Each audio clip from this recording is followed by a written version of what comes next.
Guys,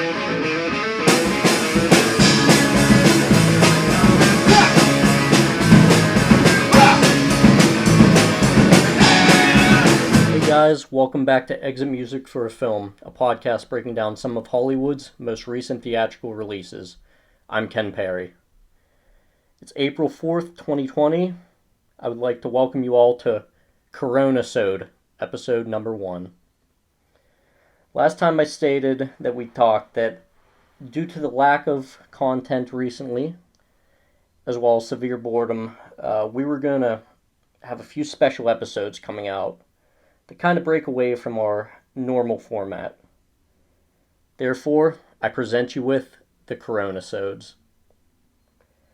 The plan is to release one of these special episodes once a month until life goes back to normal, or at least close to it. Each episode here is going to be focused on a specific subject or list relating to the film industry and or, I guess, just the history of Hollywood. So without further ado, let's get to today's episode, April 2020, Coronasode number 1, the top 30 films of the 2010s. So with the decade coming to a close and the very strange onset of the 2020s, I figured this would be the perfect first episode subject for these special episodes. The Exit Music team has compiled and finally decided on this final list of the top 30 films of the past decade. We will simply read through this list from 30 to 11, and then we're going to, I guess, shortly discuss the top 10 that made the top 10 of the 2010s. So without further ado, let's get into this, and let's get into the top 30 films of 2010s. Number 30, Toy Story 3. Number 29, Moonlight. 28, Silver Linings Playbook. 27, Dallas Buyers Club. 26, Her. 25, Mad Max Fury Road. 24, Inside Llewyn Davis. 23, Lady Bird. 22, The Master. 21, Arrival. Coming in at number 20, Room. Number 19, The Force Awakens. Number 18, Vice. Number 17, 12 Years a Slave. Number 16, Black Klansman. Coming in at number 15 is 2019's Parasite. Number 14, Inception.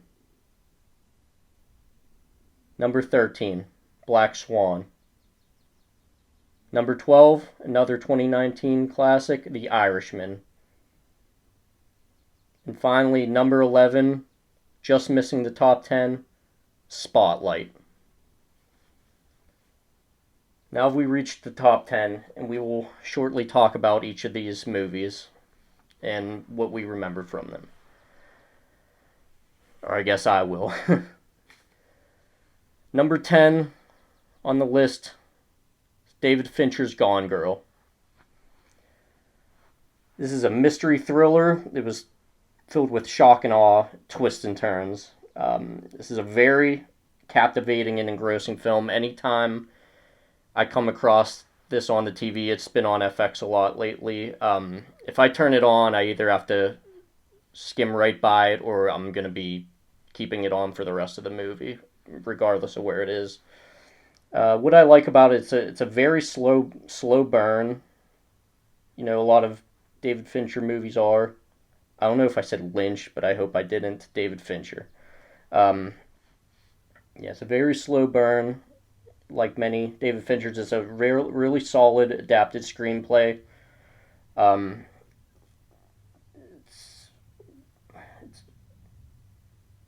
one of Affleck's best performances, I'd say for sure.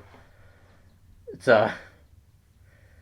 It's not Good Will Hunting. It might be his best leading performance of his career. I don't have everything in front of me, but I think it's certainly in the conversation. And my favorite aspect of this movie is it's great overall visual storytelling. That's the number one aspect of this movie. So coming in number 10 is David Fincher's Gone Girl. Number 9, we have The Wolf of Wall Street. This movie's just insane. This is definitely a top 10, but not quite a top 5 Scorsese film for me.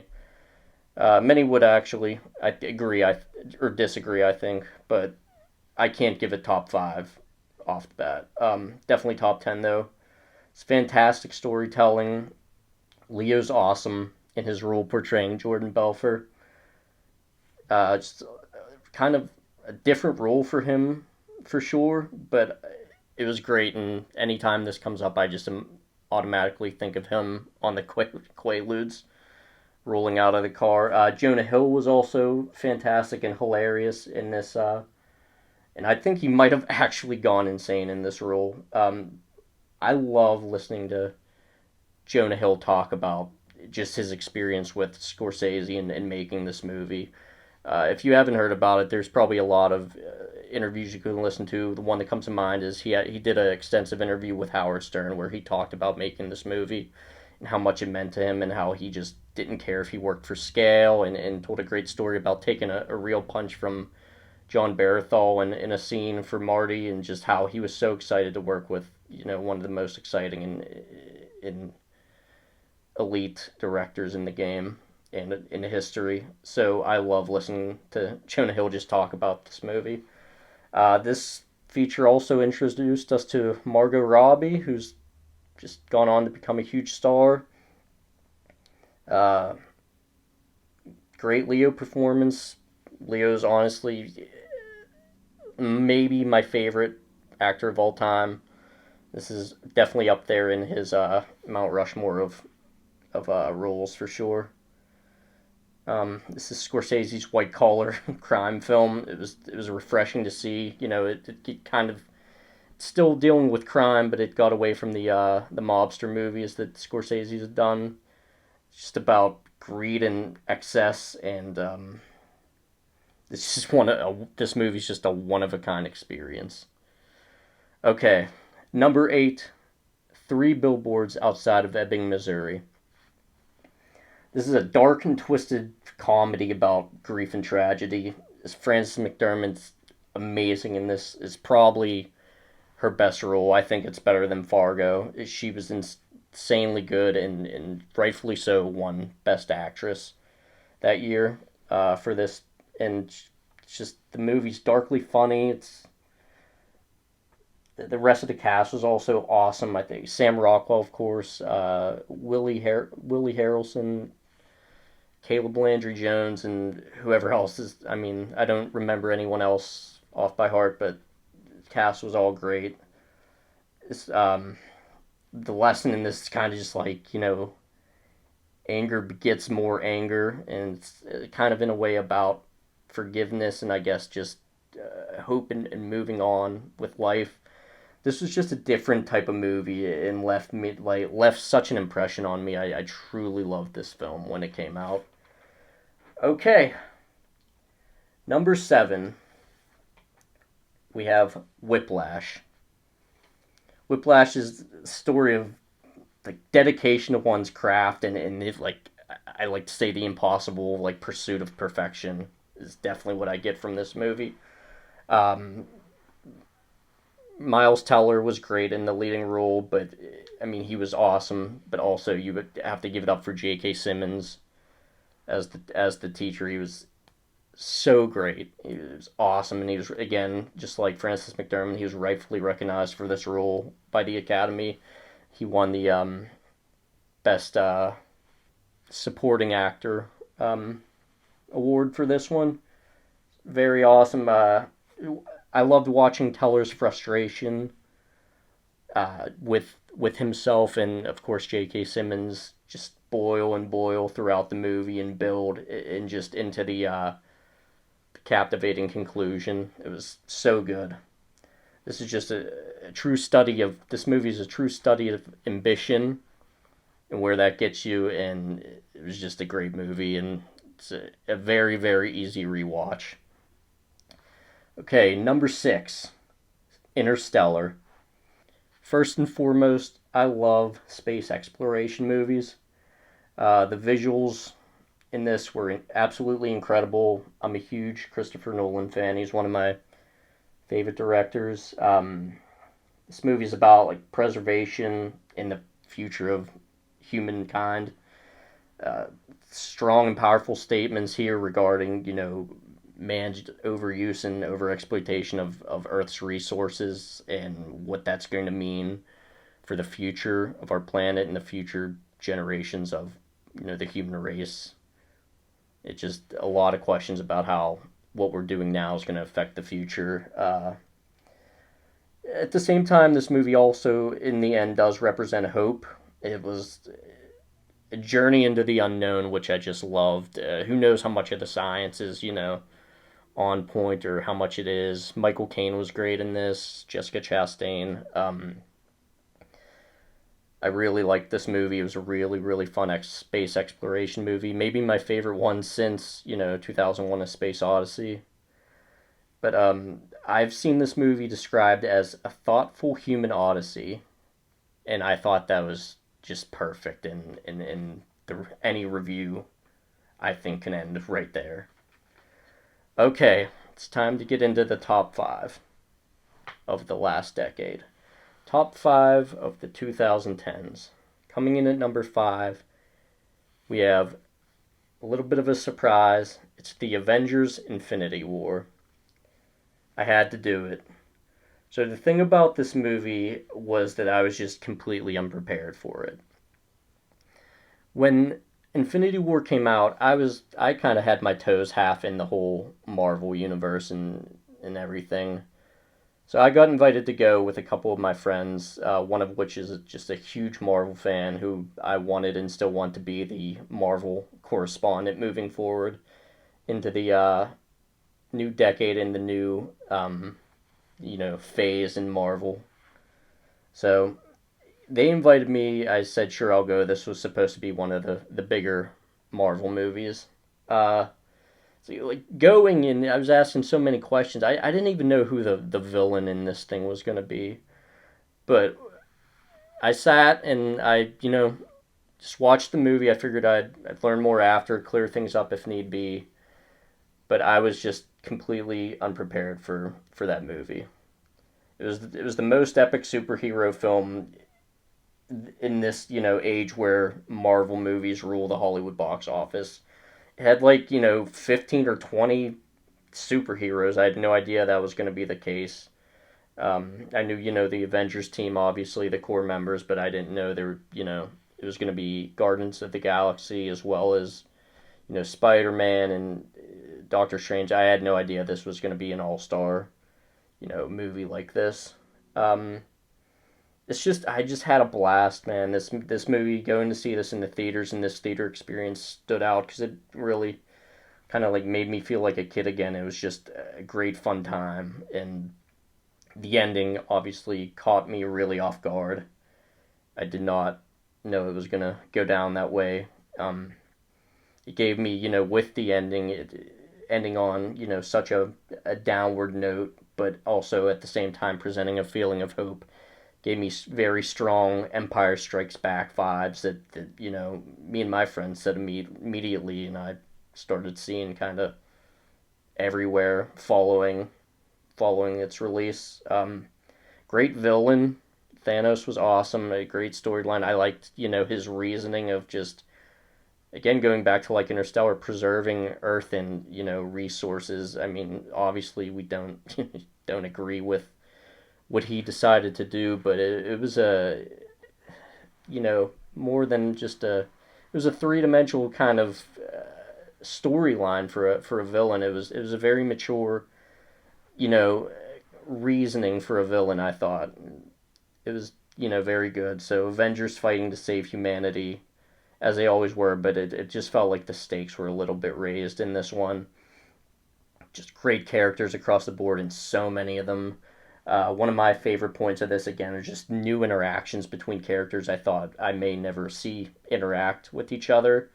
Oh my god, it was super funny. I love the fact that it was just over the top, like really funny.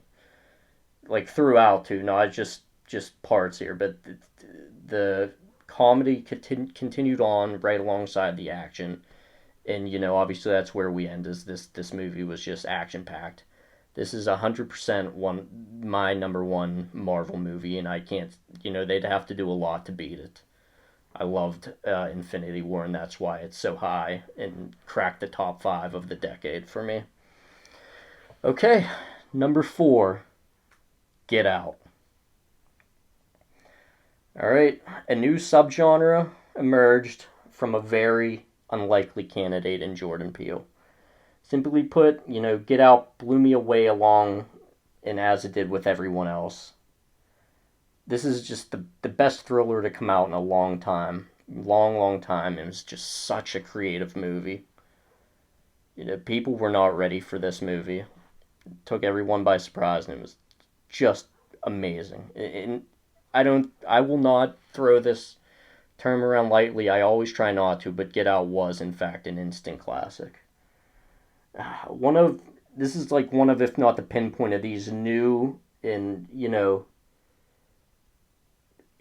new creative thrillers that have popped up in recent years, with thanks to Ari Aster and Robert Eggers and of course Jordan Peele. It's kind of this new wave of horror, like really creative horror and thriller films that I hope will, overtake and hopefully kill the remake and reboot era here that we've experienced over the past, 20 years. I don't even know how many horror films are left to redo. They're going to start doing, redoing ones from the 2000s.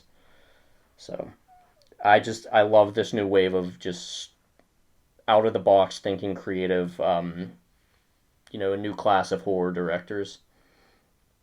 So, in Jordan Peele, among those other ones, one of the most exciting directors to watch moving into the next decade. He's high on the list of if you wanted to see a new project from any director, he would be high on my list. Super creative, and I just very much appreciate him and his work. All right, we're into the top three. Number three, had to do it, The Social Network. Another David Fincher release in the top 10. This is one of the greatest director-writer team-ups in recent history between director David Fincher and writer Aaron Sorkin. Many people state this is the most important film of the century thus far, and certainly the past decade. The story of the communication tool that changed life as we know it. It changed daily life and the way people communicate across the world. So I agree. It's a movie about a subject that changed daily life forever. So yes, I do agree that it's a very, very important film.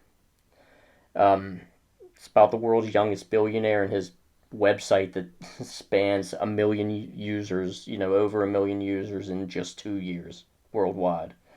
It was good, it's good job covering, the insanely quick growth of this, service and how Zuckerberg and the team were just so unprepared for that, and how he himself dealt with the quick rising fame. The Sorkin dialogue in this is absolutely top notch. It's one of his best scripts. Jesse Eisenberg was great in this as the introverted Mark Zuckerberg. He was really good. This is, this might be the role that really catapulted into being taken as a serious actor. I think it was. I don't have his IMDb in front of me, but I think, this could be, shown as his apex for sure. This movie is, revolutionary for our time. It's a great character study on a person that's just very strange and but did it's very important for our time. The screenplay was very informative for people that don't know the story very much. I know it was um, exaggerated, and people certainly say that, but the screenplay was really great. And this is just, in my opinion, to wrap this up and to just label this movie. This movie, in my opinion, is a true timestamp of this time in this generation. All right, number two, Once Upon a Time in Hollywood, the Rosebud winner of 2019. I know you guys are a little tired of listening to me go on and on about Once Upon a Time in Hollywood, so I'll keep this one quick. This is Tarantino's most personal work throughout his 20-year career or whatnot. It's a love letter to the final days of Hollywood's golden age. Um, I'm super into movies about the film industry, modern day and past, and this is that take on that from my favorite director and starring my favorite actor and actors, including Brad Pitt. So on paper, I always say on paper this is the perfect film for me, and it blew me away, as you all know. Uh, I've heard people say before, and I agree. For us younger people, it made me nostalgic for a time that I never even knew, and I think that just goes to talk about how great of a job Tarantino did with this. I think thinking about it even more, which I still do. I think just the detail and the work that Tarantino put into this, and seeing how special it is to me, is another heavy element of why I love this movie so much, along with, the setting, the cast, and what I now call my favorite soundtrack of all time for a film. Definitely. Um, I think when it's all said and done, I said this on our wrap up show for 2029, holy shit, 2019. But I think when his career is all said and done, this, it's not going to ever be Pulp Fiction, but this is going to go down as he referred to this as his magnum opus, and this is going to go down remembered as one of his best and his most sincere, obviously, of his works. Once Upon a Time, just flat out, end of discussion, is a truly special movie and a truly special work from one of a kind Quentin Tarantino. And that's what I have to say about it. All right. So here we have come to our number one pick for the number one greatest film of the last decade, the greatest film of the 2010s, goes to Richard Linklater's Boyhood. Okay, I'm sure a lot of people are shocked and, in disagreement about this decision. In my opinion, this film is a one of a kind achievement. Time is the plot in this movie, and it's a theme that, Linklater seems to be almost, obsessed with between this movie, Waking Life, and the Before trilogy, amongst, other works. This was filmed over 12 years, and I think it's the truest passing of time we've ever seen in the medium of film. It's the truest example of the passing of time that we've ever seen in the medium. To me, this movie represents, also Americana. It's set in Texas, the state of Texas, and just focuses on very just like normal people in a normal family. Uh, Creates nostalgia. I think it has the power to create nostalgia for anyone as they through watching this movie relive and remember their adolescent years and even their childhood years, and growing up. Just and for that reason, it's such a powerful film.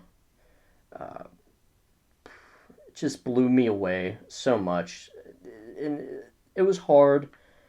The first few times I watched it, I wondered why I was so drawn to this movie and what it was about this specific project, that what it was that blew me away so much? And I think the answer to that is just it's one of the most human films ever. It's just it's an example of just a deep example of humanity.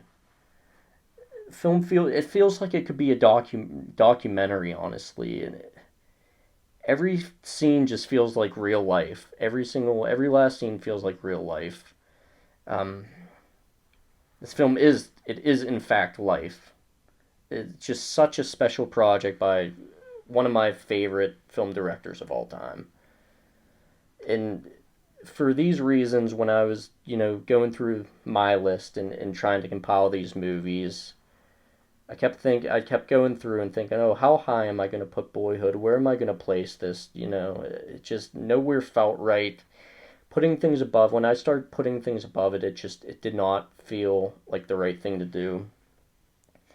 So I had to be, truly honest with this project, and all in all, this is, in my opinion, the best movie of the past decade. It's a project, it was filmed over 12 years. It's a project that's never, the likes of which have never been seen. And all in all, I consider Boyhood to be a modern epic. There it is, there you have it. If you don't like the picks, I'm sorry. If you have any movies that we've missed out on including, please email us at exitmusicforafilmpodcast@gmail.com. Follow us on Instagram. And this is our list. We hope to do, we're going to do, the plan is one of these special episodes every month. So it looks like there will certainly be an episode for May next month. We will get it out as soon as possible once May begins. So, guys, I hope everyone's doing great. I hope everyone's staying safe. And with your time off, again, please keep watching movies.